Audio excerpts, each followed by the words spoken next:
kelas machine learning keempat, sudah pertemuan keempat. Izin share screen.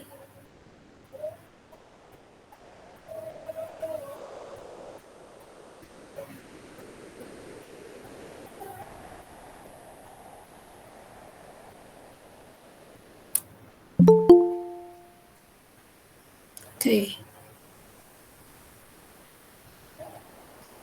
Jadi pekan kemarin itu kita sudah bahas pengenalan pada Python, terus pengenalan pada framework TensorFlow, kemudian pengenalan pada dataset yang ada di TensorFlow di pertemuan ketiga. Kemudian di pertemuan keempat kita akan membahas bagaimana implementasi dari CNN atau Convolutional Neural Network dalam membangun model untuk mengklasifikasikan gambar. Nah, perlu diketahui bahwa Convolutional Neural Network ini tersusun dari convolution layer. Nah, apa itu convolution layer? Convolution layer itu adalah pixel-pixel yang ada pada gambar itu dikonvolusi atau dihitung secara sistematis, kemudian untuk menghasilkan layer baru yang pada kedepannya itu akan mudah untuk kita mendeteksi letak perbedaan antara gambar yang satu dengan gambar yang lain. Nah, di sini ada contoh pixel. Ada 5 kali 5 pixel. Nah, kemudian ada convolution layer 3 kali 3 atau biasa disebut 3 by 3. Nah, untuk membangun sebuah layer baru dari convolution ini, untuk membangun sebuah layer baru dari convolution ini, kita melakukan pemasangan pada matriks atau pixel 5 kali 5 ini. Jadi 3 kali 3 ini dipasangkan ke matriks 5 kali 5. Nah, caranya titik pusat dari 3 by 3 ini dipasangkan ke pixel 5 kali 5. Jadi 0 di pusat ini dipasangkan ke 5. Karena jika misalnya 0 ini dipasangkan ke angka 7, otomatis 1, 0, min 1, dan yang ini, yang ke bawah ini akan keluar dari layer 5 kali 5. Jadi pusat, kita pastikan bahwa pusat 0 ini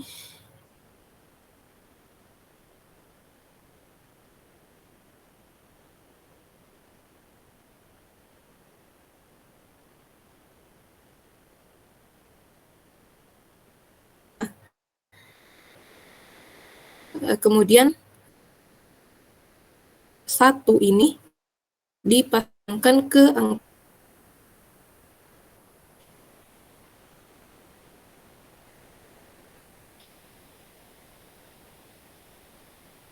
2 dipasangkan ke angka 0. Kemudian angka 3 dipasangkan ke angka min 1. Kemudian 4 dipasangkan ke angka 1, 5 ke angka 0, kemudian 3 dipasangkan ke min 1. Kemudian 3 dipasangkan ke angka 1, 3 dipasangkan ke angka 0, kemudian 2 dipasangkan ke angka min 1. Jadilah sebuah perkalian. Jadi 7 kali 1, kemudian 2 kali 0, kemudian 3 kali min 1. Hasil dari perkalian pixel-pixel ini dijumlahkan untuk mengisi sudut di layer baru, di pixel baru. Nah, bagaimana untuk mengisi pixel yang ini?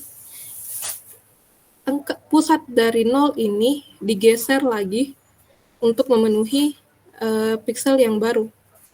Jadi misalnya, hapus dulu. Untuk mengisi pixel yang baru ini, kita pasangkan angka 0. Misalnya yang ini, pusat dipasangkan ke angka 3. Nah, kemudian angka 1 itu dipasangkan ke angka 2, kemudian 0 ke angka 3, kemudian min 1 ke angka 3, dan seterusnya. Kemudian untuk mengisi pixel ujung 0 ini dipindahkan ke angka 8. Pusat itu digeser ke kanan. Kemudian untuk mengisi di bawah angka 6 ini, pusat digeser ke di bawah angka 5. Sampai seterusnya hingga pusat ini, angka 0 ini, mengelilingi pusat dari layer 5 kali 5 ini. Nah, hasilnya akan menghasilkan layer baru dari konvolusi. Nah, kemudian ada yang namanya pooling layer. Jadi CNN itu tidak hanya mengandung convolution layer, ada juga yang namanya pooling layer. Pooling ini adalah tipe downsampling yang sering terjadi setelah convolution. Jadi untuk membangun CNN, hal yang paling penting adalah kita membuat pooling setelah convolution. Setelah convolution ada pooling, kemudian convolution lagi, kemudian ada pooling. Nah, tujuan dari pooling layer ini adalah kita mengurangi ukuran dari training data sebelum dia terhubung secara sempurna ke dalam sebuah jaringan tanpa harus kehilangan banyak informasi. Jadi, kalau convolution itu tadi mengurangi layer dari 5 kali 5 ke 3 kali 3, nah pooling layer ini justru membagi dua pixel. Jadi misalnya kita punya layer 24 kali 24, ketika dipasangkan dengan pooling layer, dia bisa jadi 12 kali 12, 12 kali 12 pixel. Nah, bagaimana cara kerja dari pooling layer ini? Dalam pembuatan model, itu biasanya kita menggunakan max pooling. Sangat jarang digunakan average pooling atau pooling rata-rata, kita hanya menggunakan pooling maksimal. Nah, misalnya di sini ada 4 kali 4 pixel. Nah, untuk membangun sebuah pooling yang max pool atau max pooling, nah kita bagi 4 layer ini, 4 kali 4 layer, berarti 16. Kemudian dibagi 4 lagi, sehingga nanti hasilnya itu output dari 4 kali 4 layer ini sisa 2 kali 2 layer. Nah, di sini maksimal dari layer pertama itu angka paling besar dari sini yaitu 15.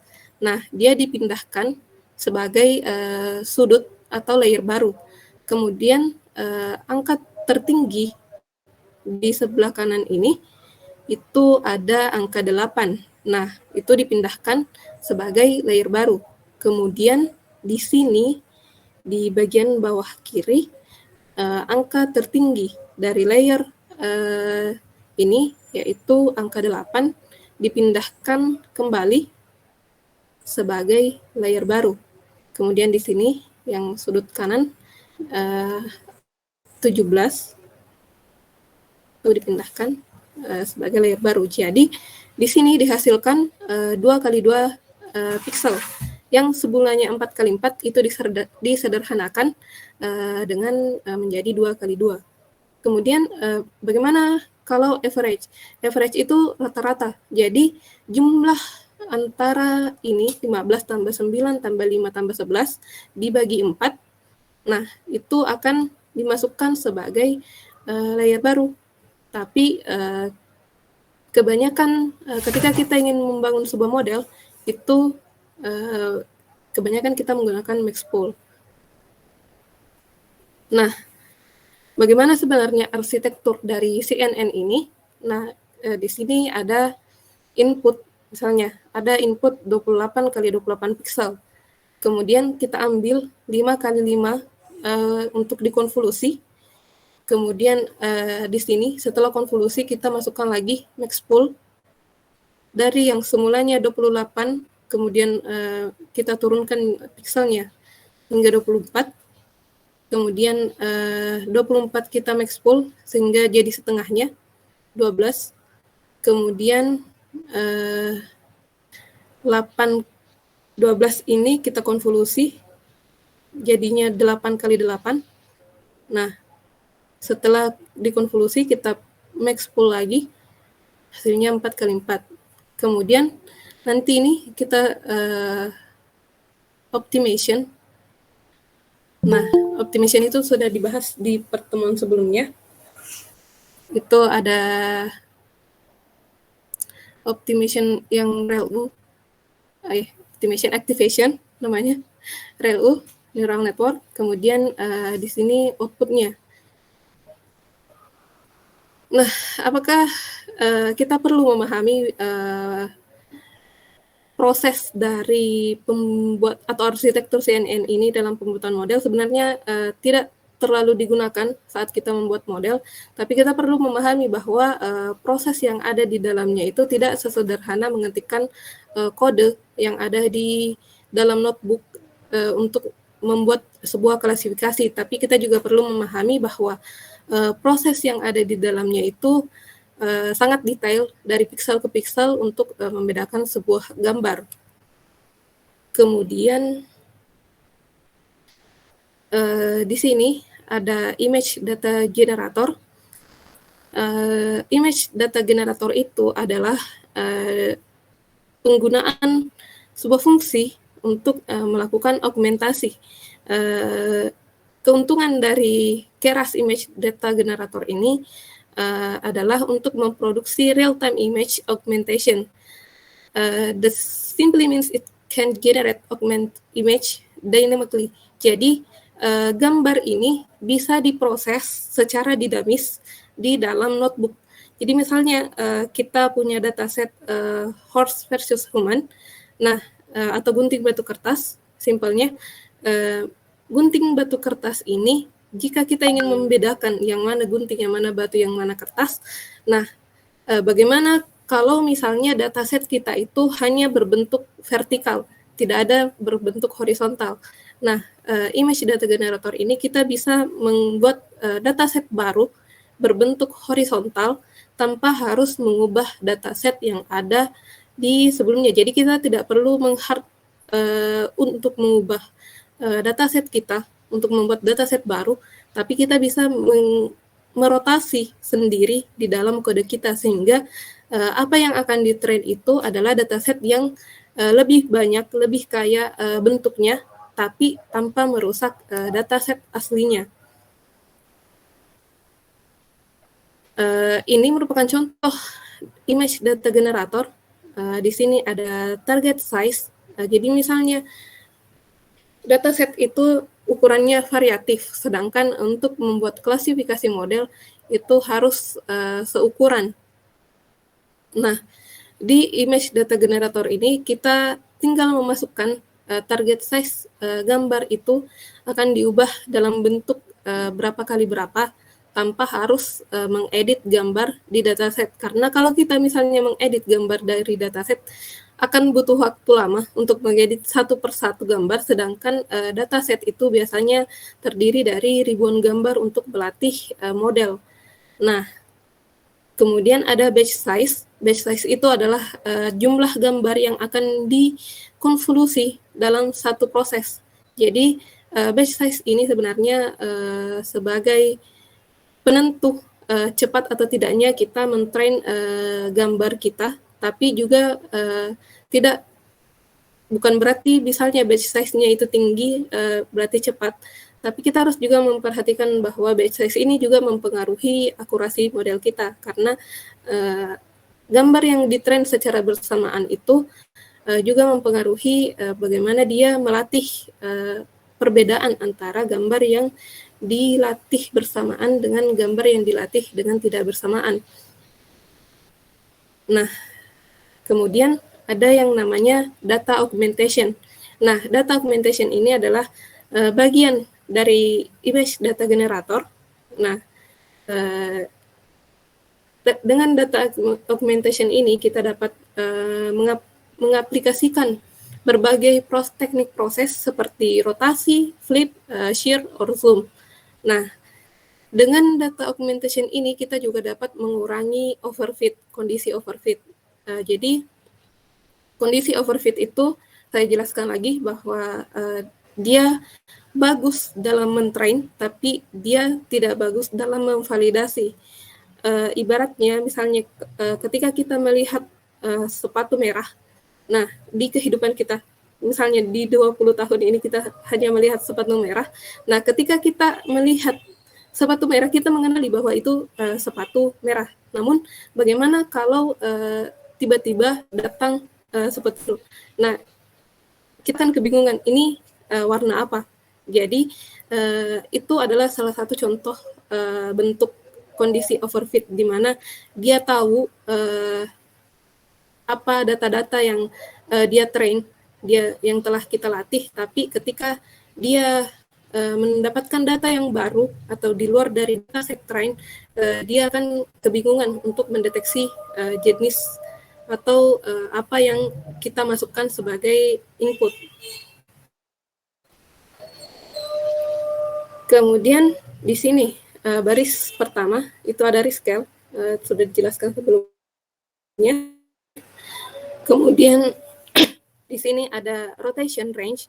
Rotation itu kita memutar gambar atau merotasi gambar sehingga dia misalnya kita bisa melihat kondisi bagaimana kalau misalnya gambar kucing. Di sini ada misalnya di sini ada gambar kucing. Nah, ketika ada kucing yang misalnya dalam kondisi rebahan begitu dalam dataset kita, kemudian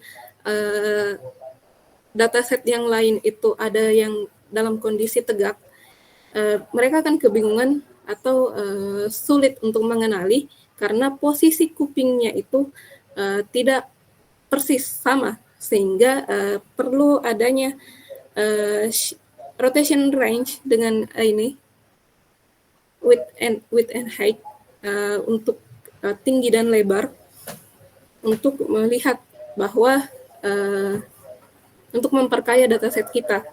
Kemudian ada shear range. Ini shear itu artinya penggeseran. Nah, bagaimana implementasinya? Seperti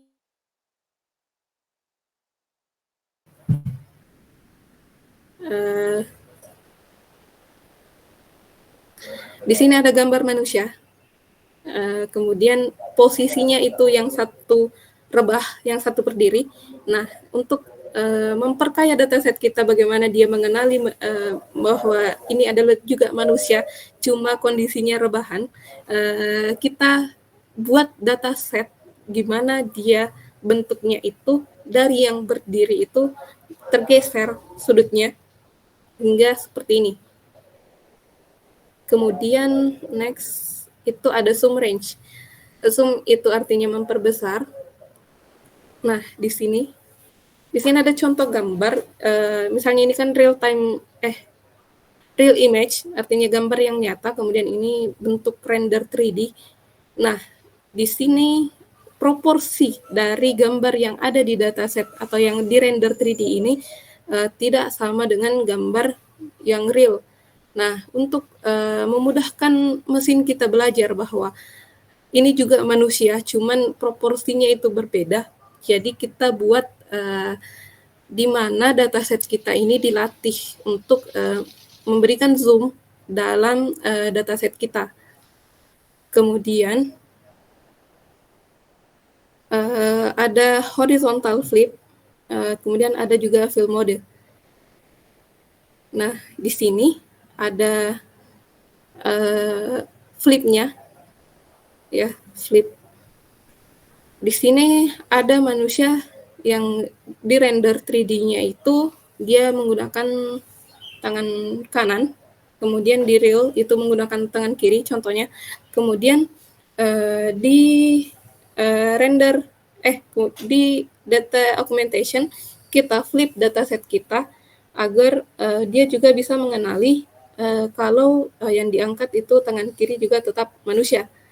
Nah, jadi begitu untuk dataset data augmentation pada dataset untuk memperkaya pengetahuan machine kita. Nah, untuk lebih jelasnya, saya share screen juga.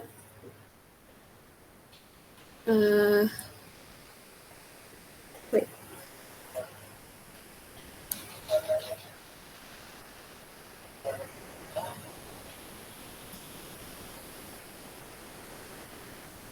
Nah, bagaimana tadi tentang convolution? Pertama tadi kita sudah bahas convolution. Nah, kita run. Ini sebenarnya tidak termasuk dalam pembuatan model kode-kode ini, cuma saya hanya ingin memperlihatkan bagaimana cara kerja dari convolution ini.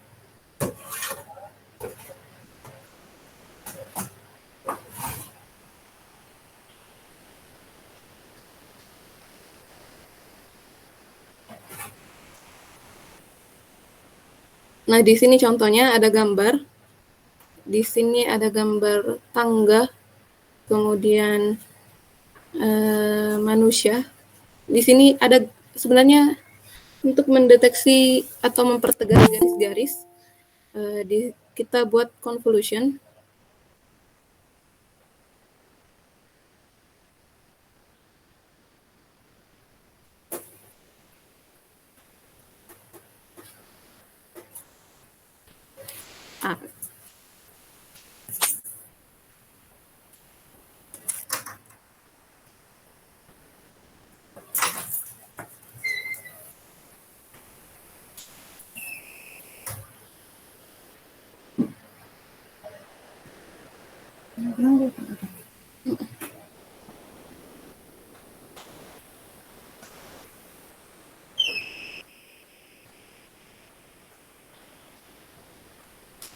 Nah, efek dari convolution ini yaitu gambar yang sebelumnya di yang grayscale ini kemudian dipertegas garisnya melalui convolution. Jadi untuk membedakan untuk mesin mempelajari perbedaan gambar yang ada antara gambar yang satu dengan gambar yang kedua itu, pertama dia harus mempertegas garis-garis yang ada di dalam gambar. Kemudian di sini ada maxpool. Kita lihat bagaimana perbedaan antara convolution dengan maxpool. Nah, kondisi convolution sebelumnya itu dia dari yang gray, abu-abu, itu jadi black and white, kemudian dipertegas lagi dengan maxpool. Jadi idealnya untuk sebuah model itu kita membuat dari convolution itu kemudian ke maxpool. Kemudian kita share lagi bagaimana dampak dari penggunaan maxpool ini.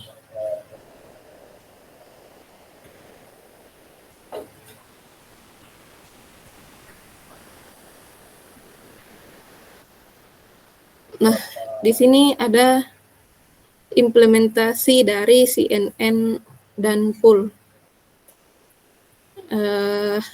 Kita menggunakan dataset yang kita gunakan pekan lalu, yaitu ada Fashion MNIST.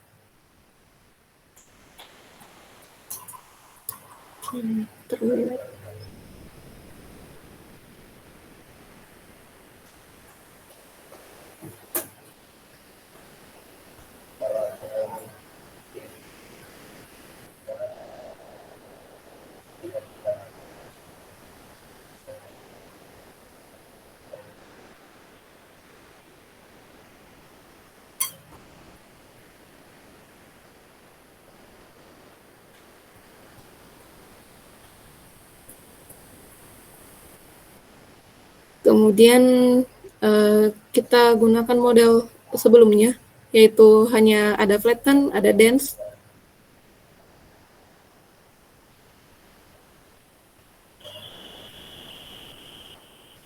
Nah, di bagian bawah nanti kita akan menggunakan convolution layer, di mana ada convolution layer dengan 32 pixel dikali dari 3 kali 3, kemudian ada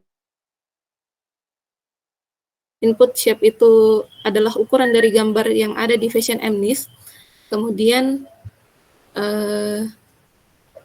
untuk max pool, kita gunakan max pool kembali, kemudian ada convolution layer lagi, kemudian max pool, kemudian kita tambahkan layer yang sebelumnya kita gunakan di layer sebelumnya, di model sebelumnya. Nah, di sini ada akurasi yang kita dapatkan yaitu 89%, kemudian untuk validasi akurasinya itu ada 87%. Kemudian ya, di sini dikatakan bahwa akurasi ini tidak buruk, tetapi bagaimana jika kita membuatnya itu lebih baik daripada 87% ini. Nah, kita coba run untuk penggunaan modelnya. Kemudian di sini ada perintah model summary atau rangkuman dari model-model yang kita gunakan, layer yang kita gunakan. Di sini ada convolution, max pool, convolution lagi, kemudian max pool, ada flatten, dense, kemudian dense kembali.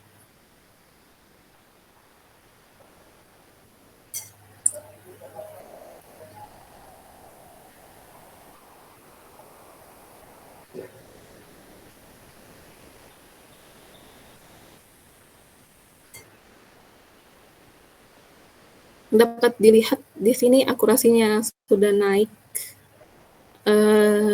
Akurasi itu 91%, kemudian hasil validasinya 89%, mendekati 90%. Nah, dibandingkan dengan sebelumnya yang hanya 89,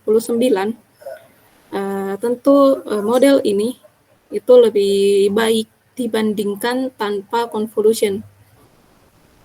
Artinya dia lebih baik mengenali gambar jika kita gunakan konvolusi dibanding hanya layer basic saja, seperti ini, flatten and dense.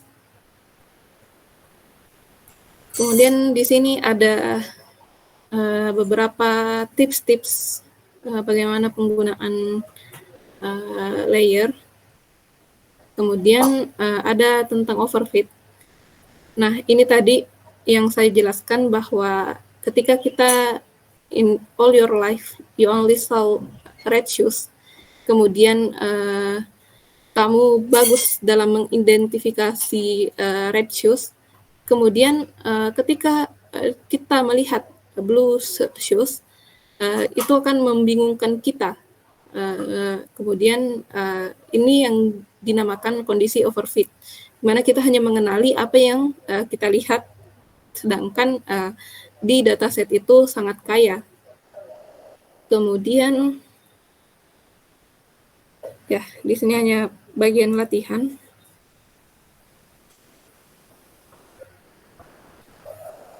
Kemudian kita pindah ke image data generator.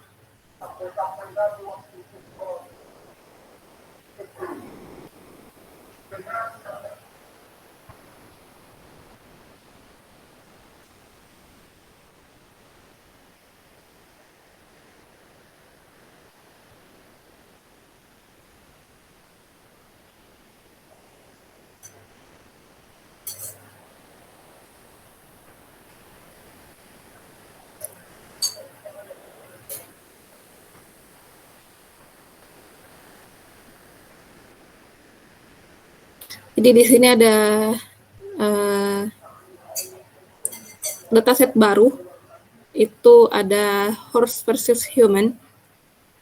Bagaimana dia mempelajari perbedaan antara manusia dengan dataset lain. Kalau kita di sini horse atau kuda. Nah, di sini ada dataset yang telah disediakan, dataset training, kemudian ada dataset validation. Pertama kita download dataset ini.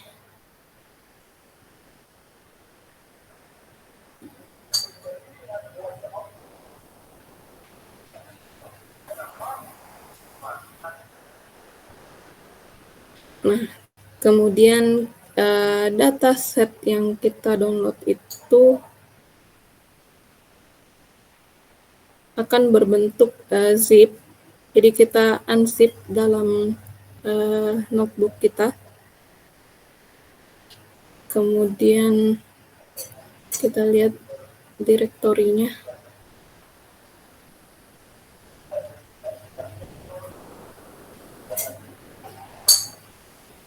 Nah, kita coba print 10 nama file di dataset kita. Ini sudah terbaca. Ada human, horse. Untuk validation-nya juga ada horse dan human.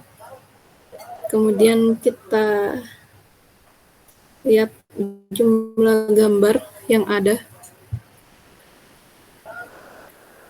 Di sini training horse image-nya ada 500, kemudian training human image ada 527, kemudian validation horse ada 128, kemudian validation human ada 128. Jadi perbandingannya 5:1. Kurang lebih 5:1 untuk train dengan validation. Kemudian kita sampai pada tahap build model. Di sini kita belum masuk image data generator, nanti kita bandingkan ketika kita buat secara image, kita buat dengan menggunakan image data generator. Di sini ada convolution, layer convolution, dan 16 dengan 3x3 convolution. Kemudian input shape-nya itu 150 kali 150 dengan 3 byte color. Kemudian ada max pool. Kemudian second convolution itu ada 32. Kemudian dengan convolution 3x3. Kemudian max pool juga. Jadi max pool itu convolution itu selalu diikuti dengan max pool untuk utamanya, atau lebih bagusnya setiap convolution itu diikuti oleh max pool. Kemudian ini fourth convolution saya tidak aktifkan. Nanti misalnya saya share link collab ini, teman-teman bisa latihan bagaimana kalau kita mengaktifkan convolution keempat dan convolution kelima, bagaimana hasilnya. Tapi kalau misalnya saya train di sini, mungkin akan membutuhkan waktu sampai malam untuk trainnya.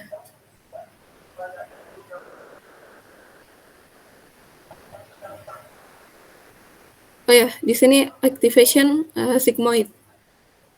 Seperti yang telah saya jelaskan kemarin, kalau dia multi klasifikasi, artinya dia lebih dari 2 kelas, itu kita menggunakan softmax sebagai activation di akhir.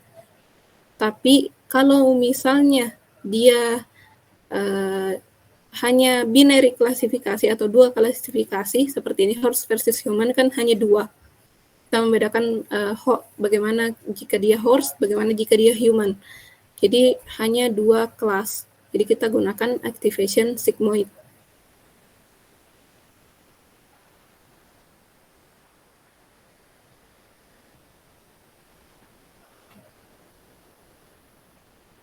Kemudian di sini ada image. Di sini ada image data generator. Kita gunakan image data generator dari Keras. Di sini ada target size itu 150. Itu ada 150 kali 150. Kemudian batch size itu ada 128. Kemudian class mode itu binary atau klasifikasi secara binary. Kemudian kalau misalnya dia multi class, di sini kita gunakan categorical. Kalau dia misalnya multi class itu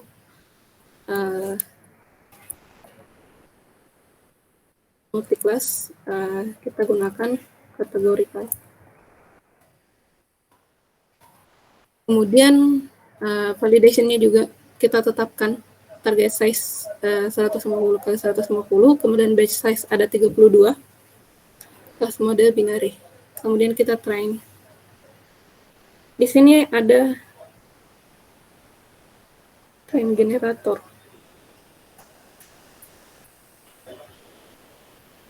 Kenapa dia tidak terbaca?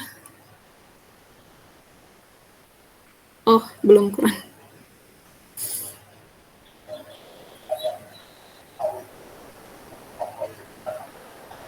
Nah, di sini ada istilah baru, yaitu verbose. Verbose ini sebenarnya hanya tampilan bagaimana step per epoch. Jadi verbose, misalnya kita set verbose 1, maka tampilannya itu akan ada proses seperti ini. Sedangkan misalnya kalau kita set verbose 2, dia hanya berupa angka akurasi atau validasi akurasi.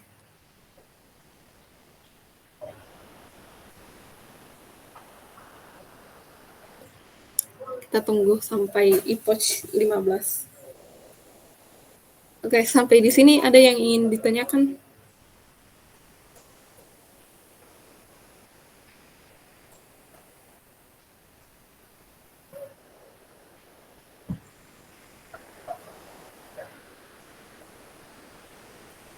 Sembari menunggu hasil train dari model.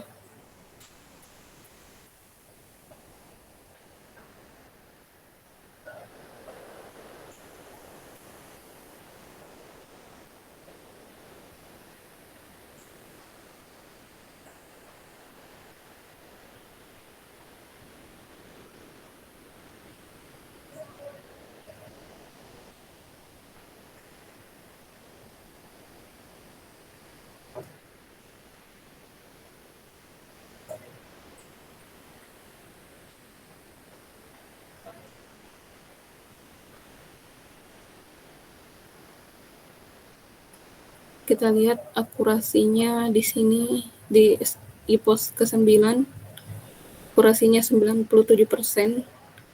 kemudian validation akurasi 81%.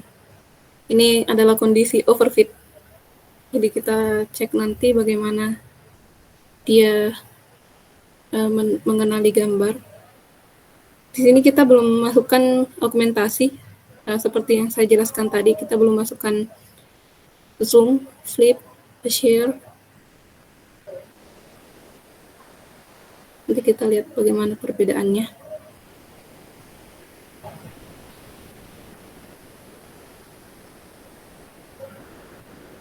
Nah, di hasil akhir di sini ada akurasi 98% dengan validasi akurasi sebesar 85%. Kita coba tes apakah dia benar-benar mengenali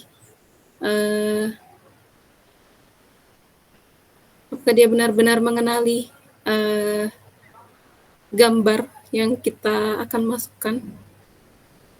Nah, coba cari file.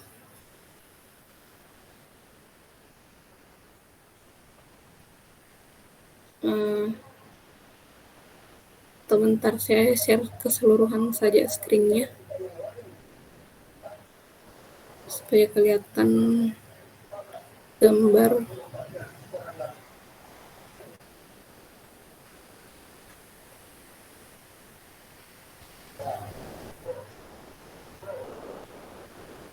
Oke. Saya misalnya di sini ada beberapa sampel gambar kuda. Ini tadi akurasinya 98%, kemudian validasi akurasi 85%. Ini dia overfit, tapi kita lihat apakah dia bisa mengenali. Yang pertama, gambar black horse.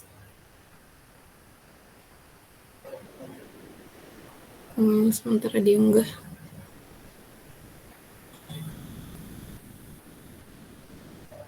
Ya, kita lihat black horse airline bla bla bla .cpg is a horse. Jadi dia mengenali bahwa gambar yang kita masukkan ini adalah kuda.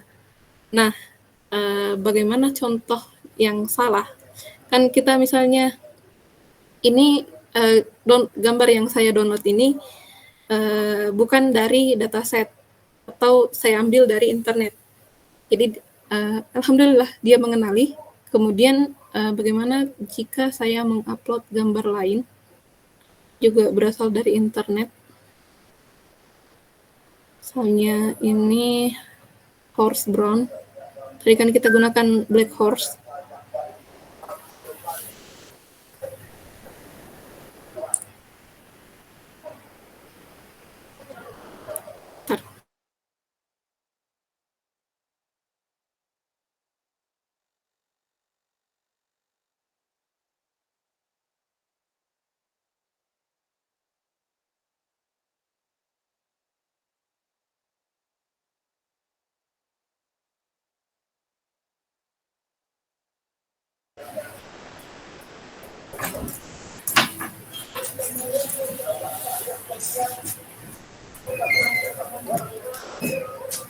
Nah, di sini dia mengenali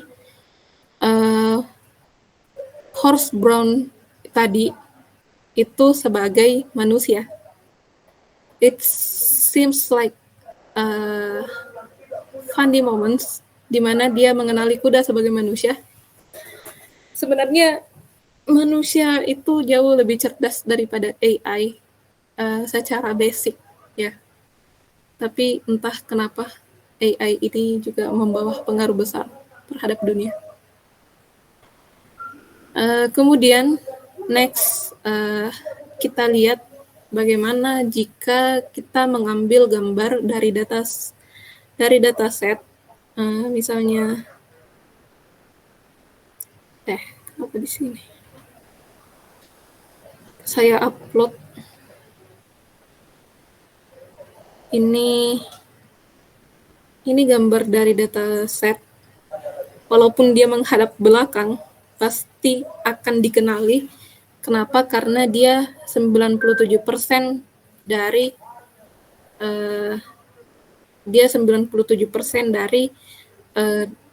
file train-nya sendiri, akurasinya.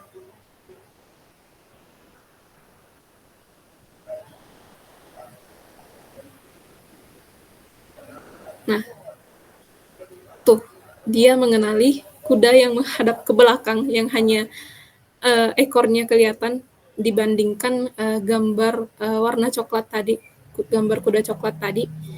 Sedangkan ketika kita melihat datasetnya tadi itu, yang gambar kuda warna putih itu, sangat jauh dari kriteria bahwa itu kuda, tetapi dia mengenali karena dia sudah dilatih sebelumnya dengan gambar seperti itu. Mungkin di dataset yang ini dia tidak ada gambar kuda warna coklat, sehingga dia tidak mengenali dataset atau data yang kita inputkan.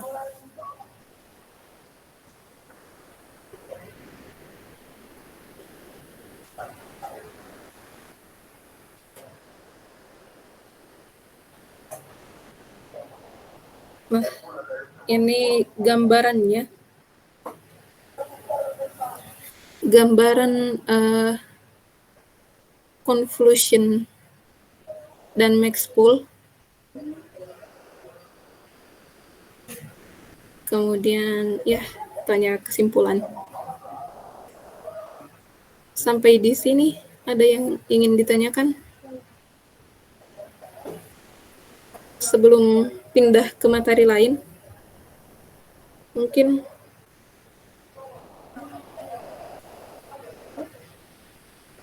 ya, ini juga materi yang saya dapatkan di Bangkit. Bahkan butuh 6 bulan untuk mempelajari bagaimana cara membedakan horse dengan human di Bangkit. Tapi saya berikan kursus kilat cara mengetahui perbedaan kuda dengan manusia. Semoga bisa dipahami sebelum saya lanjut.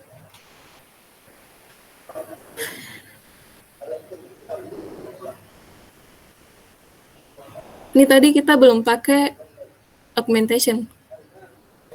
Kita hanya menggunakan image data generator. Now you can look at this notebook data augmentation. Nah, salah satu masalah paling besar untuk dalam membuat model itu selain akurasinya yang rendah adalah kondisi overfit. Itu merupakan salah satu momok paling besar ketika kita ingin membuat sebuah model. Nah, menariknya di sini kita punya solusi cara mengurangi overfit, tapi belum tentu juga dengan menerapkan data augmentation ini bisa mengurangi secara full overfit, tapi setidaknya lebih baik, better dibanding dia tidak menggunakan data augmentation. Nah, jika sebelumnya kita belajar bagaimana cara membedakan manusia dengan kuda, in this notebook we will learn about how membedakan cat versus dog. Jadi perbedaan antara kucing dengan anjing. Pertama, kita download dataset.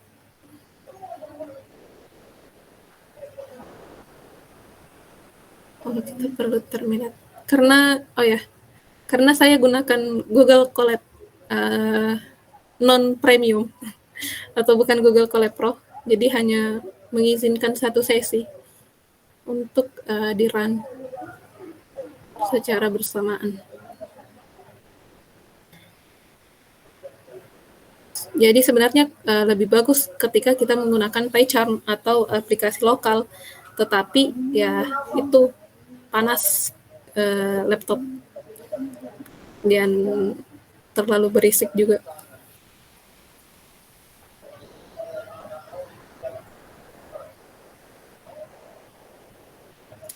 Ya, dia sudah mendownload dataset kita. Dari punyanya Pak Lawrence Moroni, salah satu pengembang dari TensorFlow oleh Google. Jadi saya harus mencantumkan kredit beliau. Kemudian ya di sini ada unzip untuk mengekstrak gambar. Kemudian kita assign training and validation directory dan lain-lain. Ini hanya ya bagaimana cara kita membangun directory. Kemudian di sini kita punya 4 convolution layer. Ada convolution 2 dimensi, convolution 32 3x3, ini input shape-nya 150 kali 150 dengan 3 byte color atau RGB. Kemudian diikuti dengan max pool, kemudian convolution lagi, max pool, convolution, max pool, convolution, max pool, artinya kita punya 4 convolutional layer. Kemudian diakhiri dengan flatten. Kemudian ada dense, kemudian sigmoid. Karena cat versus dog juga binary klasifikasi, jadi kita juga gunakan activation sigmoid. Kalau misalnya gunting batu kertas atau paper rock scissor itu kita gunakan softmax. Nah, metode loss-nya itu kita gunakan binary cross entropy. Kemudian di sini kita gunakan optimizer baru. Kalau sebelumnya kita gunakan optimizer EDAM atau SGD, nah kita gunakan optimizer baru yang disediakan oleh Keras. Jadi teman-teman bisa melihat dokumentasi Keras kapan atau optimizer apa yang tepat digunakan, itu ada lengkap di webnya, di dokumentasinya. Dan sudah. Oh iya, kita image data generator.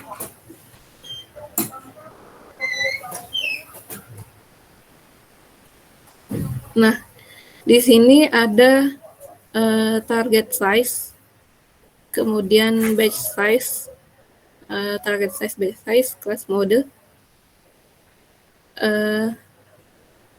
Ya, kita coba run atau train model kita tanpa menggunakan augmentasi. Ini lihat kita tidak gunakan rotation, zoom, atau yang lain-lain.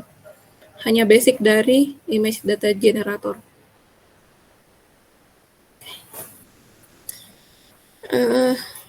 Train ini membutuhkan waktu yang sangat lama. Tadi kita gunakan verbose 1 di kelas, sudah saya close. Di horse versus human itu untuk melihat progresnya yang jalan. Kemudian ini kita gunakan verbose 2, itu tidak ada lagi stepnya atau jumlah progres jalan epoch-nya itu hanya tinggal angka-angka seperti ini.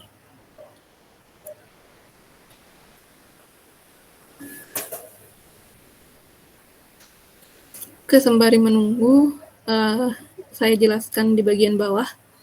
Jadi di bagian bawah ini kode untuk melihat gambaran validasi dan akurasi dan validasi akurasi, loss dan validation loss dalam bentuk grafik.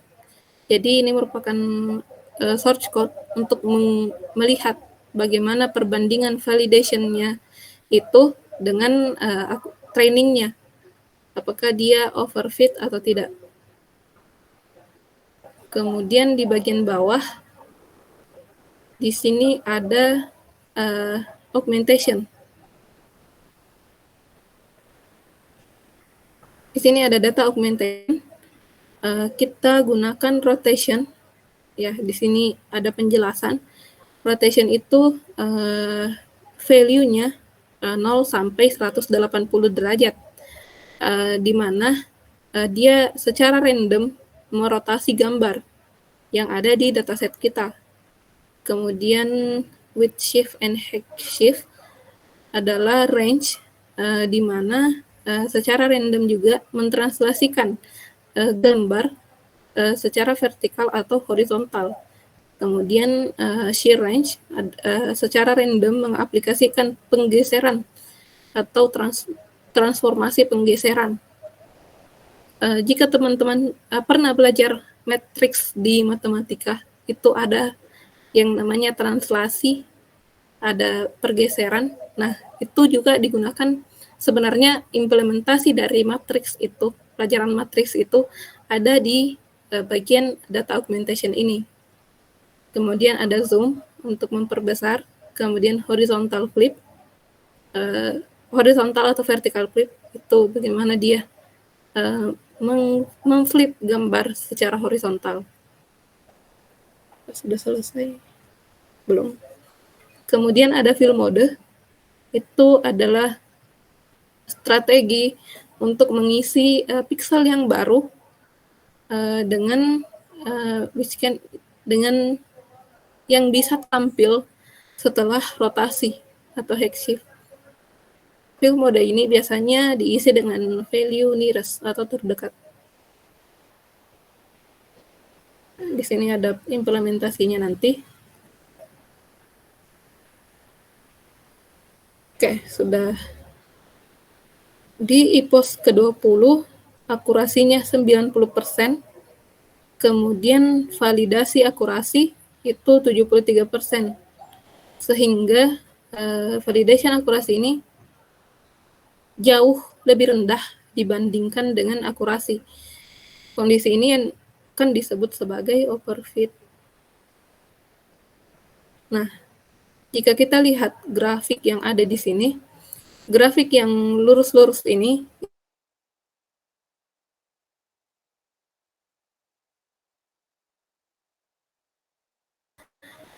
jauh melesat ke 90%, sedangkan isinya itu mentok di 73%. Jadi ketika kita melihat sebuah grafik hasil train, kemudian gambarannya seperti ini pertanda buruk bahwa model kita OrFit. Nah, data augmentation ini kita coba apply di dataset kita.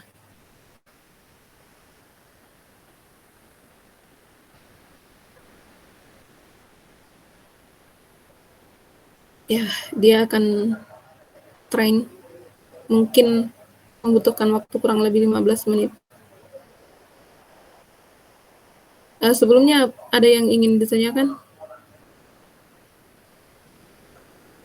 terkait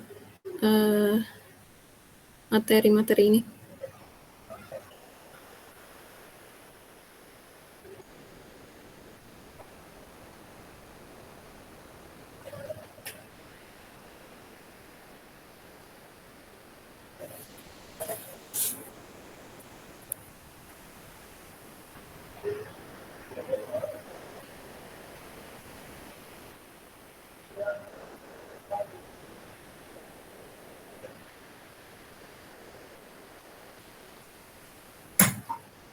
Di sini akurasinya 57% di push ketiga. Kemudian validation akurasi 62. Ya, validasinya lebih tinggi daripada akurasinya, tetapi di push keempat per 20 kembali lagi akurasi lebih tinggi daripada validasi. Jadi sebenarnya proses trend itu up and down. Ada kadang validasi di atas, kadang validasi di bawah. Itu kita lihat juga penentuan IPOS ini idealnya sampai kapan. Nah, kemarin kita sudah belajar tentang callback, penggunaan callback. Tapi untuk materi kali ini saya tidak gunakan callback karena source code-nya sendiri itu sudah sangat rumit. Ditambah callback akan lebih rumit lagi. Kemudian kita juga ingin melihat perbandingan sampai IPOS terakhir, apakah dia bisa mengurangi overfit.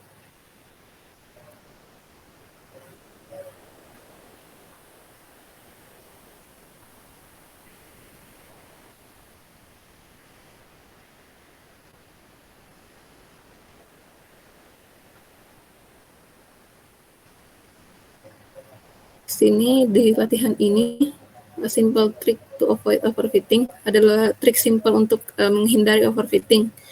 Kemudian kamu dapat improve your baseline dengan simply tweak same image you have already. Kemudian try to modify value yang ada di train data gain. Kemudian lihat bagaimana hasil yang kita dapatkan. Jadi nanti saya share di grup kode ini. Nanti teman-teman bisa bereksplorasi tentang bagaimana memperbaiki lagi akurasinya.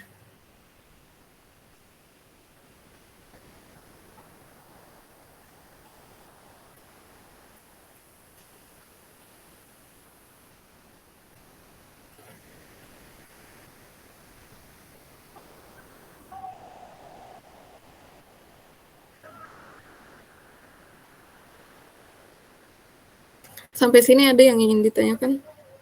Yang lain terkait materi ini sebelum lanjut lagi ke pekan selanjutnya, materi yang lebih rumit.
Jika dilihat dari EPOS yang berjalan, akurasinya mungkin lebih rendah dibanding akurasi yang sebelumnya. Ketika dia EPOS 13, itu akurasinya 81%. Ketika dia EPOS 13 di sini, akurasinya 68%. Dia mendown akurasinya untuk lebih rendah dibanding validation akurasi. Jadi image data generator atau data augmentasi itu dia tidak meningkatkan akurasi, tapi dia mendown akurasi agar tidak melampaui dari validasi akurasi. Nah, bagaimana caranya untuk meningkatkan akurasi tanpa overfit? Ini kan hanya mengatasi overfit tapi tidak menaikkan akurasi. Itu kita gunakan transfer learning. Artinya kita gunakan model yang telah dibuat oleh orang lain dalam model kita. Next pertemuan kita akan bahas transfer learning. Nah, di sini ada grafik setelah kita buat data augmentation. Di EPOS terakhir, validasinya itu tinggi, artinya dia sejajar dengan akurasinya sendiri. Tidak seperti yang ini. Ini terlalu jauh antara akurasi dan validasinya. Sekarang ya hanya mentok sampai 60%, 60%, mendekati 70% untuk akurasi. Kemudian untuk validasinya itu 72%. Di mana kondisi ini lebih baik dibandingkan akurasi yang tinggi, kemudian validasinya rendah. Ini jauh lebih baik daripada akurasi tinggi daripada validasi rendah atau kondisi overfit. Walaupun akurasinya ini rendah dibanding kondisi overfit tadi.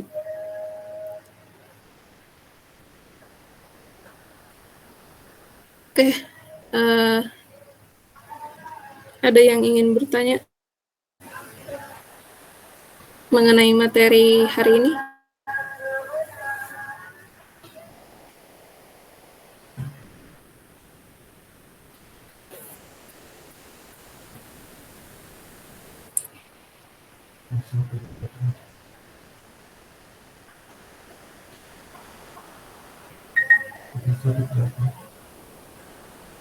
Oke, jika sudah tidak ada pertanyaan, waktu juga sudah menunjukkan pukul 11.10. 11. Kiri kelas hari ini, jika jangan lupa isi absensi, nanti saya share ke grup link collab-nya. Bisa on cam untuk dokumentasi yang lain.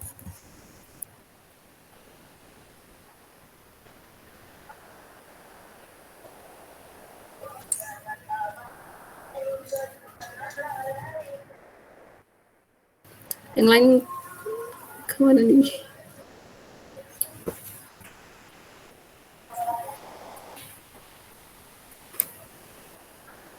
Oke, saya tag ya.